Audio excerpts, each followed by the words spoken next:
அமெரிக்காவுடன் மீண்டும் பேச்சுவார்த்தை நடத்த ஈரான் பாதுகாப்பு தலைவர் முயற்சி.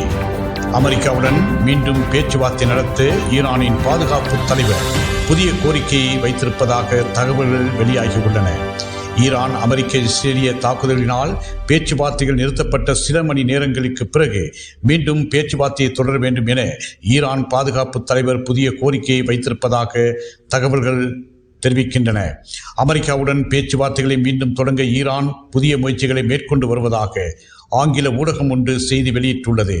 அந்த செய்தியில் ஈரானின் பாதுகாப்பு தலைவர் அலி லார்ஜிஜானி ஓமான் அமைதி பேச்சுவார்த்தை அமைப்புகள் மூலம் அமெரிக்காவுடன் அணுசக்தி பேச்சுவார்த்தைகளை மீண்டும் தொடங்க புதிய முயற்சியை மேற்கொண்டுள்ளதாக கூறப்பட்டுள்ளது.